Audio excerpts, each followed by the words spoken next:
मेरे प्यारे दोस्तों, आपका फुल टीचिंग चैनल पर आज हम लोग क्लास 10 से रिलेटेड महत्वपूर्ण सूत्र और परिभाषाएं जानेंगे जो आपके फर्स्ट चैप्टर के लिए बहुत ही महत्वपूर्ण हैं। तो आप लोग इस चैनल पर बने रहिए, क्योंकि आपको इस चैनल पर इसी प्रकार के एग्जाम से रिलेटेड और भी बहुत कुछ PDF सहित बहुत ही चीज़ें प्रोवाइड की जाएगी। तो आइए इस वीडियो को शुरू करते हैं। टाइप ऑफ नंबर्स, संख्याओं के प्रकार। आपको ये संख्याओं के प्रकार बहुत ही इम्पोर्टेंट है आप लोगों के लिए, क्योंकि आप लोगों को फर्स्ट चैप्टर में जैसे प्राकृतिक संख्या हैं, पूर्ण संख्या हैं और इनके बारे में जानकारी होनी चाहिए, तभी ये आपको फुल चैप्टर अच्छे से समझ में आएगा। तो देख लीजिए कि क्या है प्राकृतिक संख्याओं से आप क्या समझते हैं, या फिर प्राकृतिक संख्याओं से क्या तात्पर्य है। देखो, प्राकृतिक संख्याएं क्या होती हैं या नेचुरल नंबर्स, वह संख्याएं जिनका प्रयोग गिनती करने में किया जाता है प्राकृतिक संख्याएं कहलाती हैं। तो देखो, कोई आप लोग कुछ भी इसमें गिनते हो, जैसे कोई भी मेज हो गई, किताबें हो गई, तो आप लोग कैसे गिनते हो, 1 2 3 4 5 6 ऐसे गिनते हो। तो आप लोग जहाँ से 1 से शुरुआत करते हो वहाँ से अनंत तक जो भी संख्या है वो क्या है, प्राकृतिक संख्या, और इसे हम n से प्रदर्शित करते हैं। उसके बाद आती हैं पूर्ण संख्याओं से क्या तात्पर्य है, पूर्ण संख्या आती है। तो पूर्ण संख्या क्या होती है, पूर्ण संख्याएं, होल नंबर्स, इन्हें इंग्लिश में क्या कहते हैं, होल नंबर्स। तो यदि प्राकृतिक संख्याओं में शून्य को सम्मिलित कर लिया जाए तो पूर्ण संख्याएं प्राप्त होती हैं। यदि आप लोग प्राकृतिक संख्याओं में, प्राकृतिक संख्या क्या होती है, 1 से लेकर अनंत तक जो संख्या है, जैसे इसमें 1 से लेकर अनंत तक जो भी संख्या है वो क्या है, प्राकृतिक संख्या है। अगर इसमें शून्य को और सम्मिलित कर लें, किसी शून्य को, देखो हमने शून्य को सम्मिलित कर लिया, तो ये जो शून्य को सम्मिलित करने पर श्रेणी बनती है वो क्या होती है, वो होती है पूर्ण संख्या। इसमें यदि प्राकृतिक संख्याओं में शून्य को सम्मिलित कर लिया जाए, अर्थात हम क्या कर रहे हैं, प्राकृतिक संख्याओं में शून्य को और जोड़ रहे हैं, तो हमें पूर्ण संख्याएं प्राप्त होती हैं।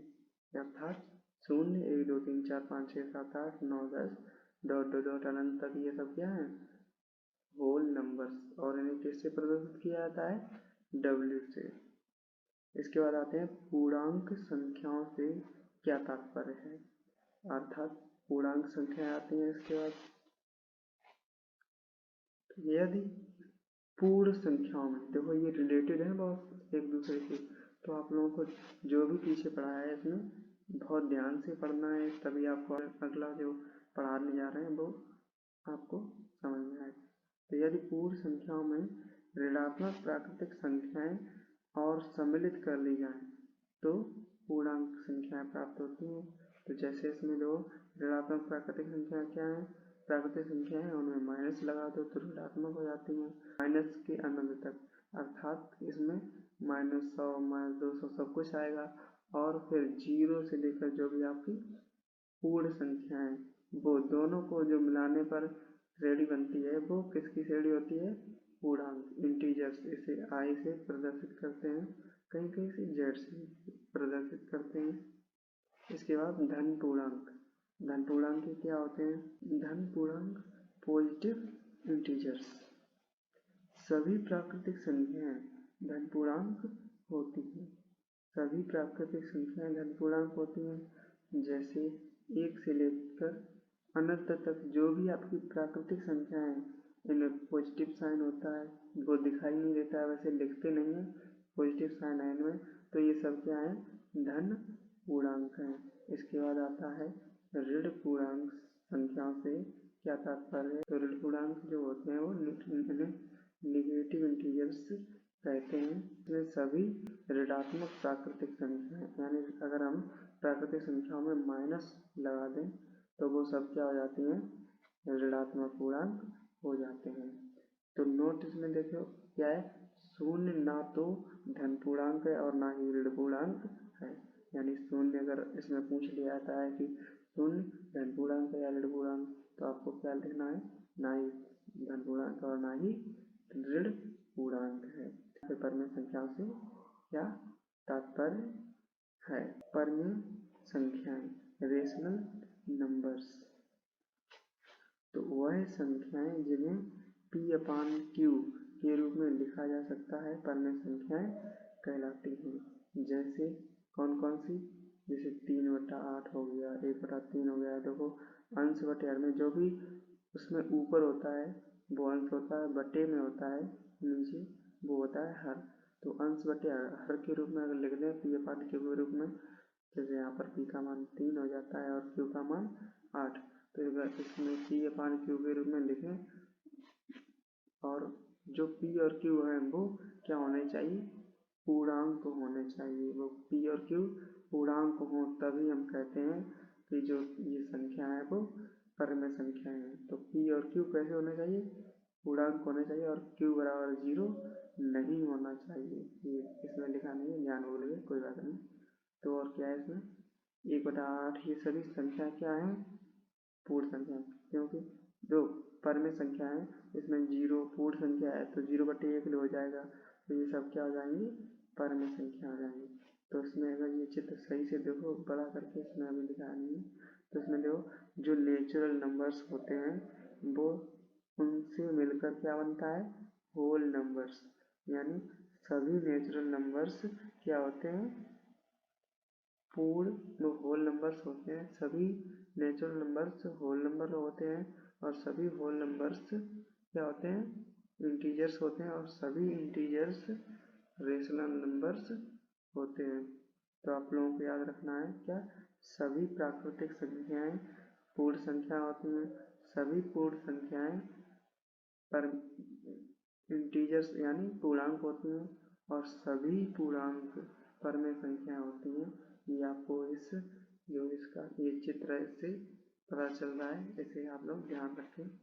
अपरिमेय संख्याओं से क्या तात्पर्य है, अपरिमेय संख्याएं इर्रेशनल नंबर्स इन हिंदी वह संख्याएं जिन्हें P/Q के रूप में नहीं लिखा जा सकता है अपरिमेय संख्याएं कहलाती हैं। जहाँ P और Q कैसे होना चाहिए, पूर्णांक होने चाहिए। जैसे इसमें क्या है, √3, √5, √6, √7, √8 कैसे है ये, इसे 2√2 लिख सकते हैं तो इसमें √2 आ जाएगा तो वो अपरिमेय संख्या आएगा। और इसमें ध्यान रखने योग्य बात है कि जो पाई है वो एक अपरिमेय संख्या होती है। नोट इसमें तो क्या है, नोट पाई एक अपरिमेय संख्या है जबकि पाई का मान जो होता है 22/7 या फिर 3.14 ये कैसे होते हैं, ये परिमेय संख्याएं होती हैं। तो आपको ध्यान रखना है। इसके बाद आती हैं वास्तविक संख्याओं से क्या तात्पर्य है, तो जो वास्तविक संख्या होती हैं, वास्तविक संख्याएं इंग्लिश में कहते हैं रियल नंबर्स। तो इसमें जो परमेय और अपरिमेय संख्याओं के संग्रह को वास्तविक संख्याएं कहते हैं। वास्तविक संख्याएं जैसे इसमें हम परमेय संख्याओं को भी सम्मिलित कर लें, यहाँ पर लिखना भूल गए। जैसे इसमें वास्तविक संख्याएं कौन कौन सी होंगी,